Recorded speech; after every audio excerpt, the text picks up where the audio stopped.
Welcome to Warhammer 40k 8th edition Character Duels Episode 2, Magnus the Red versus Roboute Guilliman. For this matchup, we will be using the official Warhammer 40k 8th edition rulebook, Chapter Approved 2018 edition, Codex Adeptus Astartes Space Marines, Codex Heretic Astartes Thousand Suns, Rulebook Official Update version 1.3, Chapter Approved 2018 edition Official Update version 1.0, the Big FAQ 2 2018 Revision 1, Codex Space Marines Official Update version 1.4, and finally Codex Thousand Suns Official Update version 1.2. For a full overview of how this character duel will work, please check out the overview episode, which will be linked in the description down below. For this particular character duel, Magnus the Red will go first for games 1 and 3, and Roboute Guilliman will go first for games 2 and 4. And with that out of the way, let's jump into the first game.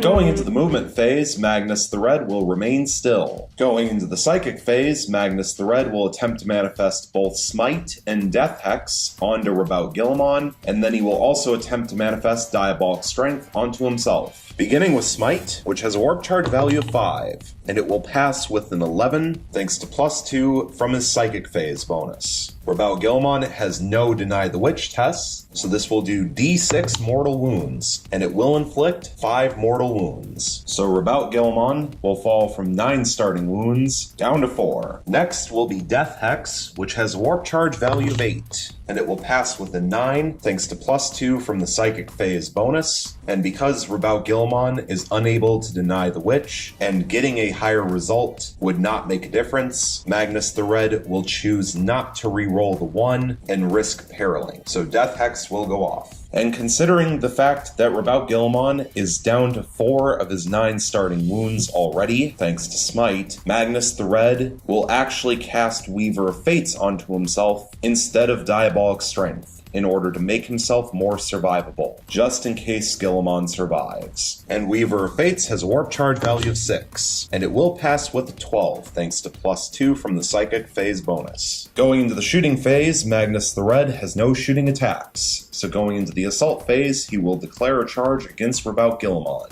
And Roboute Guilliman will overwatch with the Hand of Dominion, 6 shots in rapid fire range, hitting on the 6s re-rolling, getting a hit and 5 rerolls. And here's the rerolls. And that was really good, getting 3 additional hits for 4 hits total. Strength 6 versus Toughness 7 means wounding on 5s, re-rolling, getting all rerolls. And here's the 4 rerolls, still failing to wound. And Magnus the Red will now automatically make his charge. Going into the fight phase, he will place all of his attacks onto Roboute Guilliman. 7 attacks base, with the Blade of Magnus, hitting on 2s re-rolling, thanks to himself, getting all 7 hits, and one of which will activate Death to the False Emperor. So 1 additional attack hitting on a 2 re-rolling, getting a hit, for 8 hits total. Strength 16 versus Toughness 6 means wounding on 2s. Getting 7 wounds, -4 AP and no invulnerable save thanks to Death Hex, so 7 6-up armor saves. Passing 2, but failing 5, and they are 3 damage apiece. So Roboute Guilliman will lose his final 4 wounds and be killed off. However, thanks to the Armor of Fate, the first time Roboute Guilliman is reduced to 0 wounds, we roll a d6, and on a 4-up he is brought back to life, and he will not be brought back to life. So Guilliman will be removed from the battlefield. And Magnus the Red will win game 1. So now we will reset and go into game 2, where Roboute Guilliman will go first.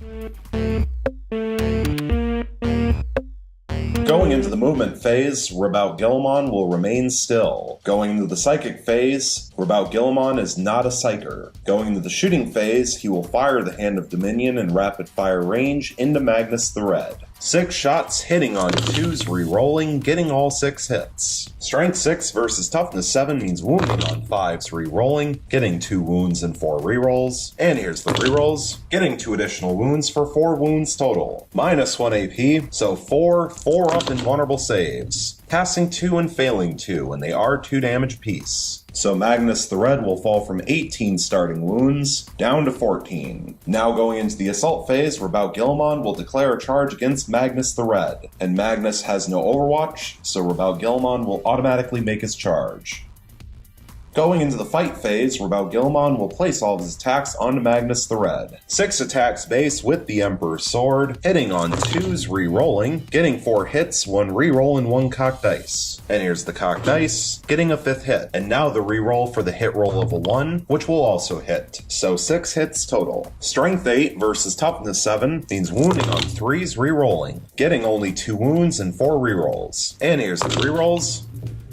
Getting 2 additional wounds for 4 wounds total, one of which is a 6, which will inflict D3 mortal wounds in addition to its normal damage. So first, the D3 mortal wounds, getting 2 mortal wounds, so Magnus the Red will fall from 14 wounds down to 12, and then for the 4 regular strikes, minus 4 AP, so 4 up invulnerable saves, and failing all 4. And they are 3 damage apiece. So Magnus the Red will lose his final 12 wounds and be killed off. And Roboute Guilliman will win Game 2. So we will now reset and go into Game 3 where Magnus the Red will go first.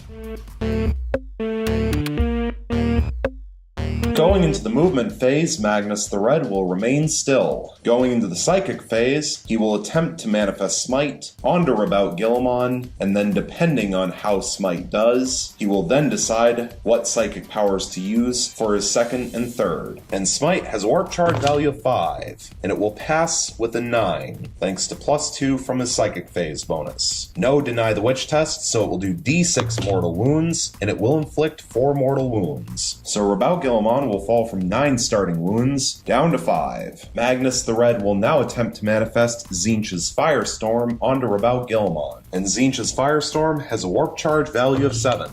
And it will pass with a 12, thanks to +2 from the Psychic Phase bonus. So rolling 9 dice and looking for 6 ups, failing all 9, and that is unfortunate. So finally, Magnus the Red will attempt to manifest Death Hex onto Roboute Guilliman, and Death Hex has a warp charge value of 8, and it will pass with a 12 thanks to +2 from the Psychic Phase bonus. Going into the shooting phase, Magnus the Red has no shooting attacks, so going into the assault phase, he will declare a charge against Roboute Guilliman. And Roboute Guilliman will overwatch with the Hand of Dominion in rapid fire range, 6 shots total, hitting on 6s, re-rolling, getting 1 hit and 5 re-rolls. And here's the re-rolls. Still failing to hit, so 1 hit total. Strength 6 versus Toughness 7 means wounding on a 5 re-rolling, getting a wound, minus 1 AP, so 1 4-up invulnerable save, which passes. And Magnus the Red will automatically make his charge.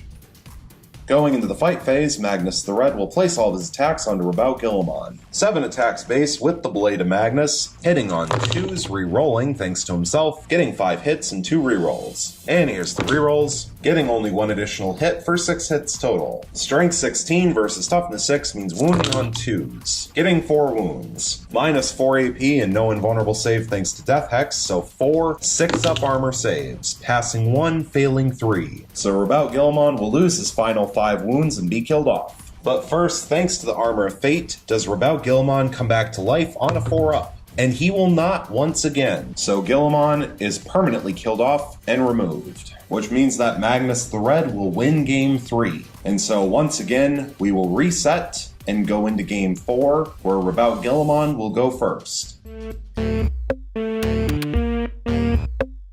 Going into the movement phase, Roboute Guilliman will remain still. Going into the psychic phase, he knows no psychic powers. Going into the shooting phase, he will fire the Hand of Dominion in rapid fire range into Magnus the Red. 6 shots total, hitting on 2s, re-rolling, getting 4 hits and 2 re-rolls. And here's the 2 re-rolls, getting all 6 hits. Strength 6 versus Toughness 7 means wounding on 5s, re-rolling, getting 2 wounds and 4 re-rolls. And here's the re-rolls, getting 2 additional wounds for 4 wounds total, minus 1 AP, so 4 up invulnerable saves, passing 3, failing 1, and it is 2 damage. And so Magnus the Red will fall from 18 starting wounds down to 16. Moving along into the assault phase, Roboute Guilliman will declare a charge against Magnus the Red. Magnus has no overwatch, so Roboute Guilliman will automatically make his charge.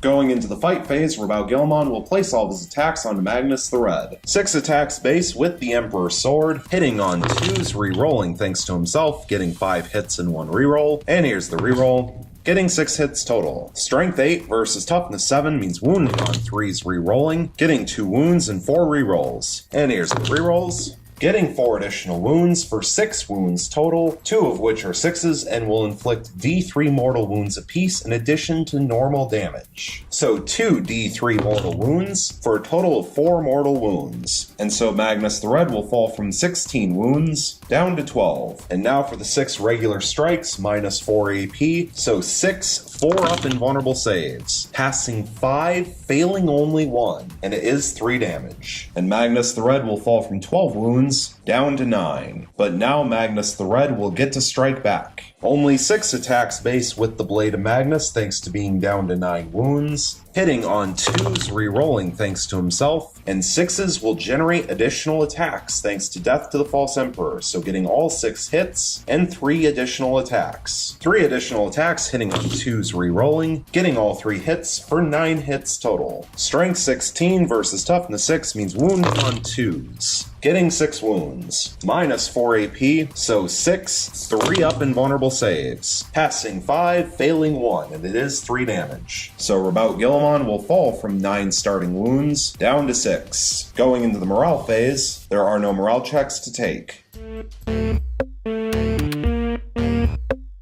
Going into the movement phase, Magnus the Red will remain locked in combat with Roboute Guilliman. Going into the psychic phase, he will begin by attempting to manifest Smite onto Roboute Guilliman. And Smite has warp charge value of 5. And it will pass with a 12, thanks to +1 from the Psychic Phase bonus now that he's down to 9 wounds, and Roboute Guilliman will not be able to deny. Thanks to the Gaze of Magnus, it will do 2d6 mortal wounds, and it will inflict 7 mortal wounds. And so Roboute Guilliman will lose his final 6 wounds and be killed off. But we will now roll a die, and on a 4-up, Roboute Guilliman will come back to life at the end of the phase, and for the 3rd time, he won't, rolling yet another 1. So Roboute Guilliman will be permanently killed off and removed. And Magnus the Red will win Game 4, which means that this character duel is now over.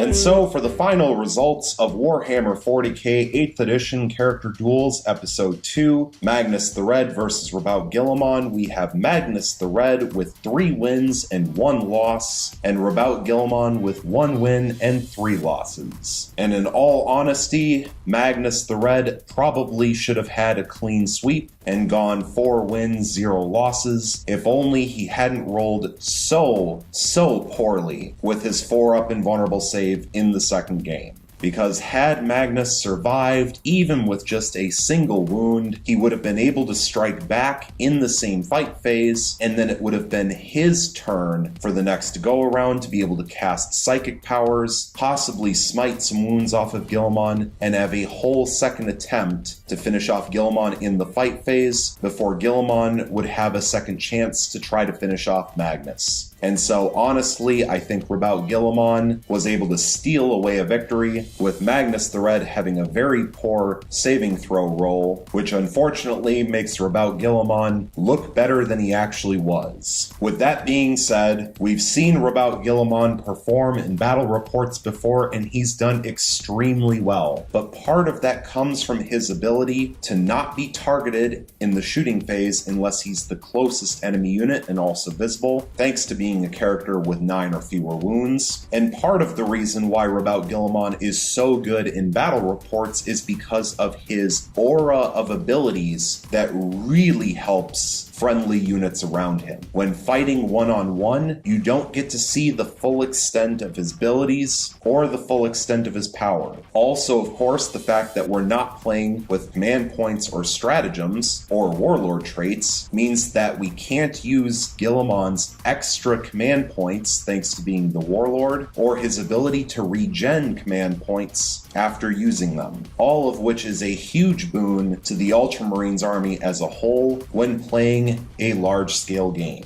And we just don't get to see that aspect of him in a character duel. But that's kind of the point of this series, is to expose the flaws in characters when fighting one-on-one, and Magnus the Red clearly was the overwhelming victor in this matchup, and he should have had a clean sweep. Thank you so much for watching, I really hope you enjoyed, and stay tuned for the next one.